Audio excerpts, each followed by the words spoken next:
की online class में आपका स्वागत है।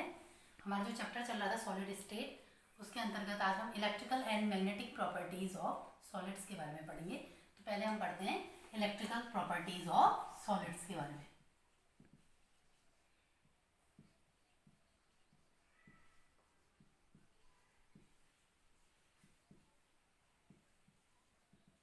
हिंदी में हम इसे कहते हैं ठोसों के विद्युतीय गुण।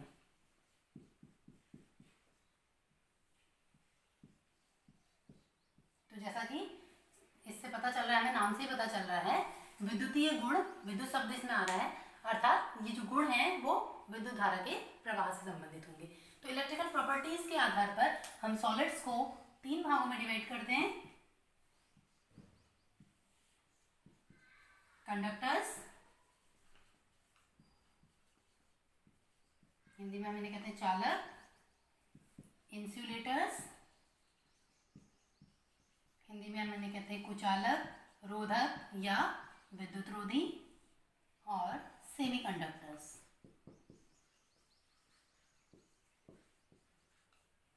हिंदी में हम कहते हैं इन्हें अर्धचालक।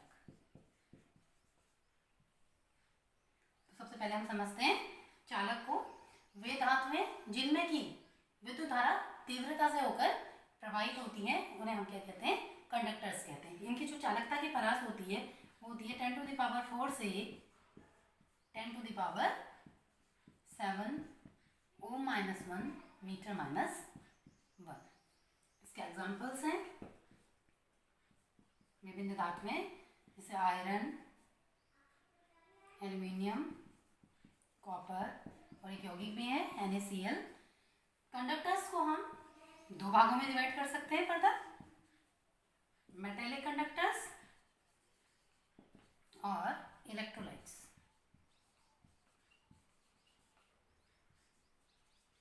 मेटेलिक कंडक्टर्स, जैसे इसमें विभिन्न मेटल्स आती हैं जो मैंने लिखी हैं यहाँ पे एग्जांपल्स, एल्यूमिनियम, कॉपर, आयरन। इनमें जो करंट का फ्लो होता है वो होता है due to moment of free electrons.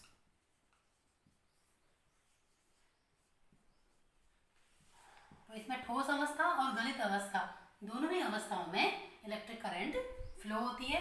अब इलेक्ट्रोलाइट्स, जैसे कि एग्जांपल है NaCl, इसमें ठोस अवस्था में जो है इलेक्ट्रिक करंट का फ्लो नहीं होता है, परंतु गलित अवस्था में क्या होती है? इलेक्ट्रिक करंट का फ्लो होता है। जैसे कि अगर हम NaCl का सॉल्यूशन बनाते हैं तो उसमें क्या होती है? करंट फ्लो होती है। तो इसमें जो करंट फ्लो का रीजन होता है वो होता है मोमेंट ऑफ आयंस। इसके बाद कुचालक, इंसुलेटर्स, इसके एग्जांपल हैं प्लास्टिक, रबर,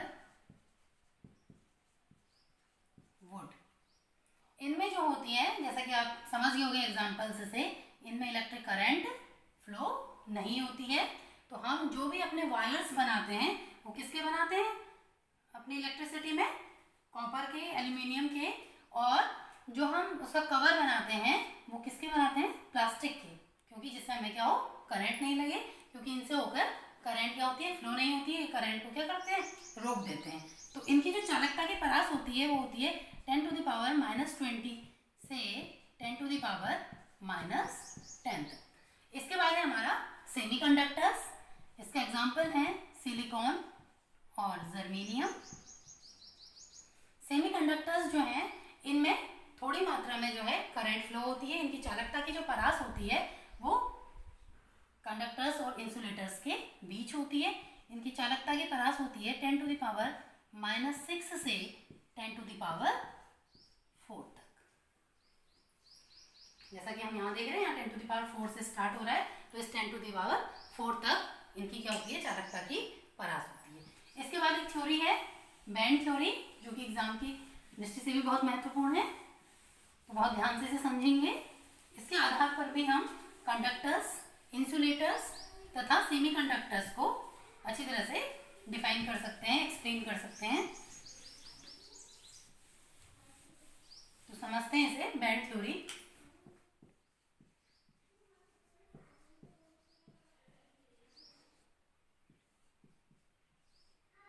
हम देखते हैं कि किसी भी धातु के परमाणु में जो इलेक्ट्रॉन्स होते हैं वो ऑर्बिटल्स में होते हैं, इन एटॉमिक ऑर्बिटल्स में इलेक्ट्रॉन होते हैं। जैसे मैंने सपोज एक s और एक p ऑर्बिटल लिया है, तो ये एटॉमिक ऑर्बिटल्स जब कंबाइन होते हैं तो ये क्या बनाते हैं, मॉलिक्यूलर ऑर्बिटल्स बनाते हैं।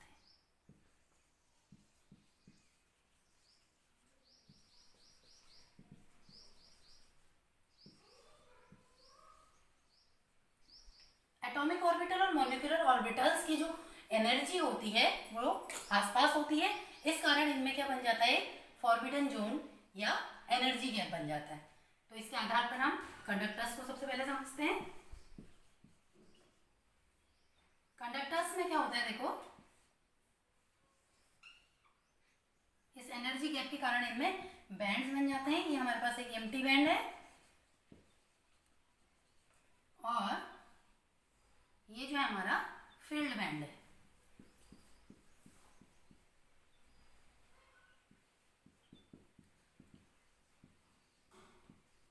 तो जो हमारा एम्प्टी बैंड है उसकी एनर्जी क्या होती है, ज्यादा होती है। ये बैंड जो है क्या हो जाते हैं, ओवरलैप हो जाते हैं, जिस कारण फ्रीली इसमें इलेक्ट्रॉन्स क्या कर सकते हैं, मूवमेंट कर सकते हैं। और इलेक्ट्रॉन के इन मोमेंट्स के कारण ही इन कंडक्टर्स में जो है इलेक्ट्रिसिटी का फ्लो होता है। उसके बाद है हमारा इंसुलेटर्स। इंसुलेटर्स में जो एम्प्टी बैंड है और जो फील्ड बैंड है, इनके बीच में जो ये फॉरबिडन जोन होता है या एनर्जी गैप भी हम इसे बोलते हैं, फॉरबिडन जोन जो होता है या एनर्जी गैप, ये क्या होता है, मैक्सिमम होता है, जिस कारण इलेक्ट्रॉन्स यहाँ से यहाँ क्या होते हैं, एनर्जी गैप को क्रॉस नहीं कर पाते हैं और इनमें इलेक्ट्रिसिटी का फ्लो नहीं होता है। इसके बाद सेमीकंडक्टर्स में हम अगर देखें, सेमीकंडक्टर्स में एनर्जी गैप होता है बट इंसुलेटर से बहुत कम होता है और कंडक्टर्स से थोड़ा ज़्यादा होता है। थोड़ा हम इसको लंबा बना देंगे जिससे कि हमें ठीक से फिगर से क्लियर हो जाए। तो ये क्या है, यहाँ पे लेस होता है, लेस देन इंसुलेटर्स। तो इसमें क्या है, कुछ इलेक्ट्रॉन्स जो हैं वो क्या कर सकते हैं, यहाँ से मूव कर सकते हैं, इसलिए इसमें जो है कुछ मात्रा में इलेक्ट्रिसिटी का फ्लो होता है। इसके बाद हम सेमीकंडक्टर्स जो हैं इनके बारे में आगे पढ़ेंगे। सेमीकंडक्टर्स जो हैं इनकी कंडक्टिविटी को हम जो है इम्प्योरिटी मिला के और बढ़ा सकते हैं। ताप देने पे भी इनकी जो है, अगर हम इसे गर्म करते हैं तो उस पर भी इनकी जो इलेक्ट्रिसिटी फ्लो है वो बढ़ जाता है। तो सेमीकंडक्टर्स को हम समझते हैं।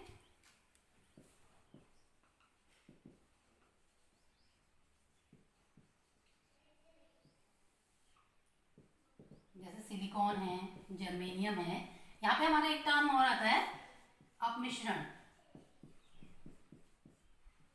या डोपिंग। तो एग्जाम में इसके बारे में पूछा जाता है कि व्हाट इज डोपिंग। तो जब किसी सेमीकंडक्टर में कोई इम्प्योरिटी हम मिलाते हैं जिससे कि क्या होती है, उस सेमीकंडक्टर की इलेक्ट्रिसिटी फ्लो उसमें बढ़ जाता है, तो उसे हम कहते हैं अपमिश्रण। तो इस अपमिश्रण से जो है दो प्रकार के हमारे सेमीकंडक्टर्स बनते हैं, एन टाइप और पी टाइप। तो पहले एन टाइप को समझते हैं। एन टाइप सेमीकंडक्टर्स, हमें पता है सिलिकॉन जो है वो हमारे पीरियोडिक टेबल में 14 ग्रुप का एलिमेंट है, जिसमें कि क्या होते हैं, 4 वैलेंस इलेक्ट्रॉन्स होते हैं। अगर हम इसको मिक्स करते हैं, इसमें हम इम्प्योरिटी मिलाते हैं 15 ग्रुप की, जैसे फास्फोरस अगर हम इसमें ऐड करते हैं जिसके पास की जो है 5 इलेक्ट्रॉन्स है वैलेंस, तो हम देखते हैं कि जो 4 इलेक्ट्रॉन्स हैं वो तो क्या हो जाएंगे, कोवेलेंट बॉन्ड बना देंगे इसके साथ, क्योंकि 4 इलेक्ट्रॉन्स यहाँ भी है। अब एक इलेक्ट्रॉन हमारा क्या है, रिमेनिंग है, और यही इलेक्ट्रॉन जो है वो इलेक्ट्रिसिटी के फ्लो के लिए रिस्पॉन्सिबल होता है, क्योंकि पूरे क्रिस्टल में जो है वो रोटेट होता रहता है। इसको हम फिगर द्वारा समझेंगे। जैसे ऐसा ही है, यहाँ पे हमने कोवेलेंट बॉन्ड दिखा दिया है, इसमें इलेक्ट्रॉन्स दिखा दिए हैं। इस तरह से फिगर को हम बनाएंगे।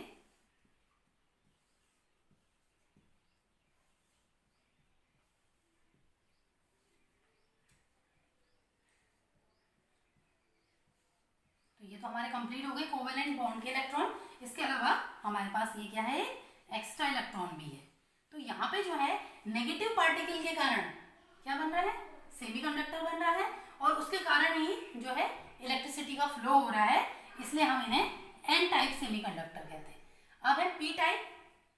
पी टाइप में अगर हम किसी सेमीकंडक्टर को, जैसे सिलिकॉन को जो कि 14 ग्रुप का है, उसको अगर हम 13 ग्रुप के, सपोज एल्यूमिनियम के साथ अगर हम इसका डोपिंग करते हैं,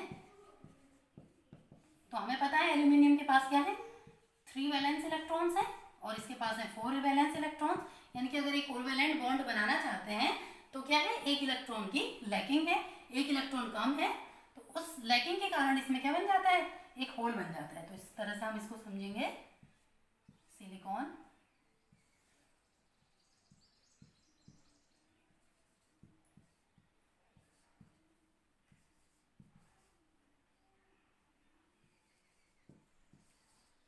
हम बना लेंगे।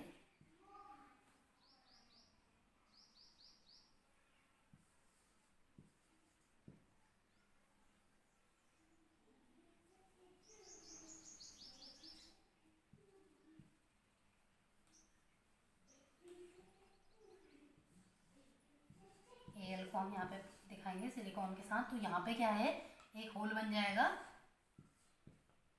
और यहाँ पे जो है वो क्या हो जाएगा, एक इलेक्ट्रॉन है सिलिकॉन का, और ये क्या बना है, पॉजिटिव होल बना है हमारा।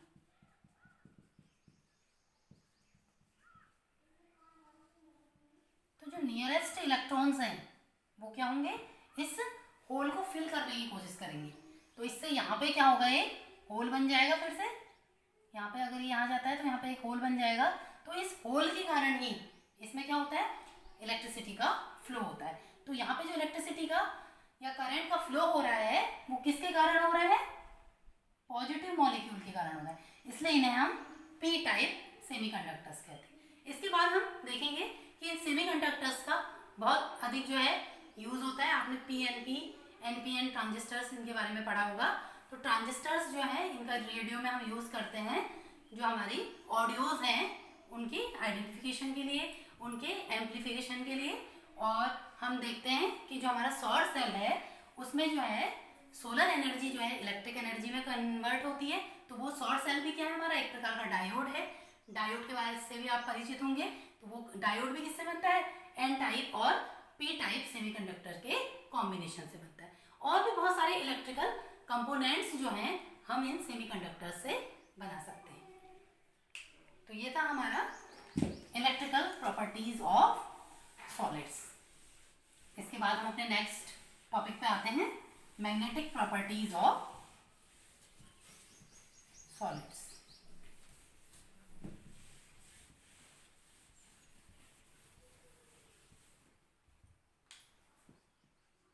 Magnetic properties of solids. Magnet सभी जानते हैं, चुंबक के बारे में। तो ये क्या है, मैग्नेटिक प्रॉपर्टीज को हम हिंदी में कहते हैं चुंबकीय गुण। तो पहले हम ये समझते हैं कि किसी भी धातु में जो परमाणु है उसमें जो इलेक्ट्रॉन है वो नाभिक के चारों ओर दो प्रकार से गति करता है। एक तो अपने अक्ष के परितः करता है और एक इस नाभिक के चारों ओर करता है। तो इससे इसमें इसके चारों ओर जो है वो क्या हो जाता है, एक मैग्नेटिक फील्ड क्रिएट हो जाता है। अर्थात प्रत्येक इलेक्ट्रॉन जो है वो क्या करता है, एक चुंबक की भांति कार्य करता है। तो इन मैग्नेटिक प्रॉपर्टीज के आधार पर जो सॉलिड्स हैं उनको हम 5 भागों में डिवाइड करते हैं। नंबर 1 डायमैग्नेटिक, हिंदी में इसे कहते हैं प्रतिचुंबकीय। नंबर 2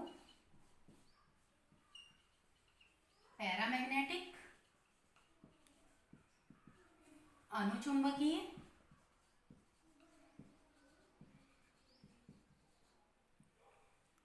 फिर है नेक्स्ट फेरोमैग्नेटिक, लौह चुंबकीय,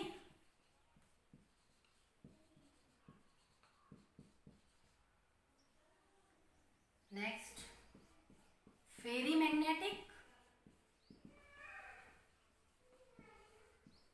लघु लौह चुंबकीय,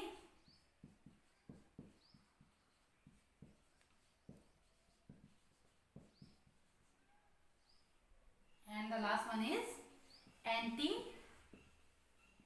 ferromagnetic, एंटी फेरोमैग्नेटिक, इसे हम हिंदी में कहते हैं प्रतिलौह चुंबकीय।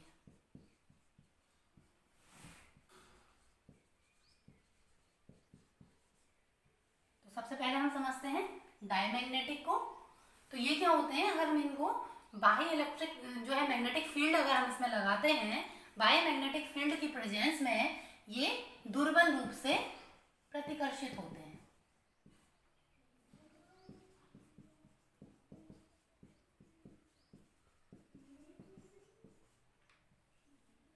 इसमें जो है सपोज मैंने यहाँ पर एक पी कक्षक लिया है एग्जाम्पल के तौर पे, तो ये क्या होते हैं, इसमें अयुग्मित इलेक्ट्रॉन नहीं होते हैं, ये क्या होता है फुल्ली फिल्ड होता है। तो किसी भी जो हमारा सॉलिड है उसकी मैग्नेटिक प्रॉपर्टी को हम उसके मैग्नेटिक मोमेंट द्वारा डिफाइन करते हैं। तो यहाँ पे मैग्नेटिक मोमेंट, क्योंकि हम देखते हैं अगर मान लो इसका +1 है इसका -1 है तो ये कैंसिल होकर क्या हो जाएगा, 0 हो जाएगा। तो यहाँ पे मैग्नेटिक मोमेंट क्या होता है, 0 होता है। तो ये दुर्बल रूप से क्या होते हैं, प्रतिकर्षित होते हैं। इसके एग्जाम्पल हैं NaCl और बेंजीन। उसके बाद है पैरामैग्नेटिक। पैरामैग्नेटिक इसमें क्या होते हैं, ये अगर हम इसे जो है बाह्य मैग्नेटिक फील्ड में रखते हैं तो ये क्या होता है, दुर्बल रूप से आकर्षित होता है।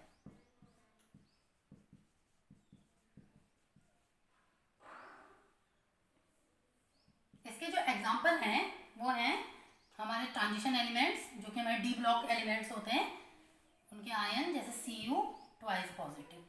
अब Cu में हम देख रहे हैं Cu का इलेक्ट्रॉनिक विन्यास आपको पता होगा 3d10 4s1। अब Cu का तो ये होता है, Cu ट्वाइस पॉजिटिव का क्या होगा, 2 इलेक्ट्रॉन्स कम हो जाएंगे, एक यहाँ से कम होगा एक यहाँ से कम होगा, 3d9 हो जाएगा। अब D के पास हमें पता है कि 5 कक्षक उसमें होते हैं, तो हमारे पास यहाँ पे क्या हो जाएगा, एक अनपेयर्ड इलेक्ट्रॉन हो जाएगा ना। तो उसी कारण ये क्या होते हैं, दुर्बल रूप से आकर्षित होते हैं। उसके बाद है हमारा नेक्स्ट लौह चुंबकीय। तो लौह चुंबकीय जो पदार्थ हैं इसमें आयन जो हैं वो खंडों में समेकित होते हैं, जिस कारण से वो क्या बनाते हैं, डोमेन बनाते हैं। अब ये डोमेन जो है वैसे तो क्या होते हैं, अव्यवस्थित होते हैं, लेकिन अगर इनको हम मैग्नेटिक फील्ड में रखते हैं तो ये व्यवस्थित हो जाते हैं। और अगर हम मैग्नेटिक फील्ड को हटा भी देते हैं तो उसके बाद भी ये क्या रहते हैं, व्यवस्थित रहते हैं। इसलिए हम इनसे स्थायी चुंबक भी बना सकते हैं। और ये जो है चुंबकीय क्षेत्र में क्या होते हैं, प्रबल रूप से आकर्षित होते हैं। जैसे आप देखते हैं लोहे से बनी वस्तुएं जो हैं चुंबक के द्वारा तीव्रता से आकर्षित होती हैं। तो इसके एग्जाम्पल हैं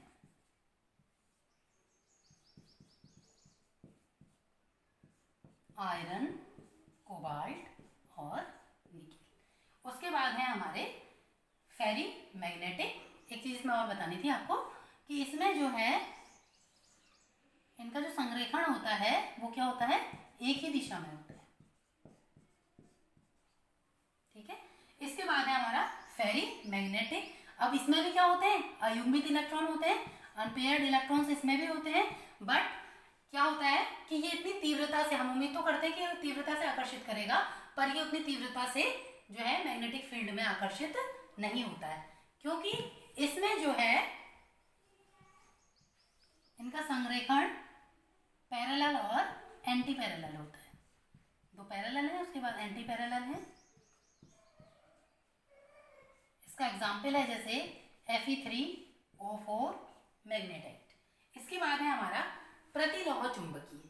एंटी फेरोमैग्नेटिक। जैसा कि हमें नाम से ही लग रहा है कि ये फेरोमैग्नेटिक का क्या होगा, अपोजिट होगा। इसमें भी क्या होते हैं, अनपेयर इलेक्ट्रॉन्स तो इसके पास भी है, बट लेकिन इसमें जो संरेखण है वो क्या होता है, एक पैरेलल होगा और एक एंटी पैरेलल होगा। इस कारण जो है इनका मैग्नेटिक मोमेंट क्या हो जाता है, जीरो हो जाता है। तो यहाँ पे हमने जो है मैग्नेटिक और इलेक्ट्रिक प्रॉपर्टीज ऑफ सॉलिड्स को कंप्लीट कर लिया है। ये चैप्टर हमारा यहाँ पे कंप्लीट हो गया है। इसके बाद मैं अपनी अगली वीडियो में आपको सेकंड चैप्टर सॉल्यूशन पढ़ाऊंगी। Thank you.